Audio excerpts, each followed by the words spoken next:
फिर क्या, सुबह देखा तो 1 मिलियन व्यूज क्रॉस हो चुके थे। तो आज हमारे साथ है रवि भाई, जो सुपर सक्सेसफुल क्रिएटर है। तो रवि भाई, लोग मेहनत करके भी फेल हो जाते हैं, लेकिन आपने ऐसा तो क्या किया कि आप यहाँ तक पहुँच गए?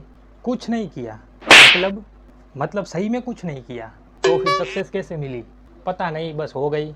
नहीं नहीं, कुछ तो किया होगा। कोई प्लानिंग, कोई मेहनत। एक बार चाय पी रहा था तो लगा कि कुछ करना चाहिए, फिर लगा कुछ नहीं करना चाहिए, फिर भूल गया। तो फिर आपने पहली वीडियो कैसे बनाई अपनी? बस ऐसे ही कैमरा ऑन किया, वीडियो बनाई और डाल दी, फिर सो गया। फिर क्या, सुबह देखा तो 1 मिलियन व्यूज क्रॉस हो चुके थे। बस इतना ही। हाँ, फिर मैंने कुछ वीडियो डाल दी, फिर से वही हो गया। तो फिर कोई एडिटिंग, कोई स्क्रिप्ट, कोई मेहनत।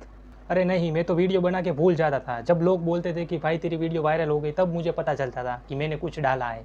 भाई, तुम्हारी सक्सेस स्टोरी सुन के मेहनती लोग बेरोजगार हो सकते हैं। हो सकता है, लेकिन मैंने कभी इस बारे में सोचा नहीं। भाई, कोई मोटिवेशन सीख तो दो। हाँ जरूर। कुछ मत करो, इंतजार करो, शायद कुछ हो जाए। ये मोटिवेशन नहीं, सक्सेस थ्रिलर है। मैं क्या करूँ, मेरे साथ तो ऐसा ही हुआ। भाई, तुम्हें कभी डर नहीं लगा कि अगर फेल हो गए तो क्या होगा? भाई, डर तब लगता है जब मैंने कुछ किया हो। मैंने कुछ किया ही नहीं तो डर किस बात का? भाई, तुम्हारी ये कहानी सुनकर लाइफ में पहली बार मेहनत करने पर शक हो रहा है। हो सकता है, लेकिन मैंने कभी इस बारे में सोचा नहीं।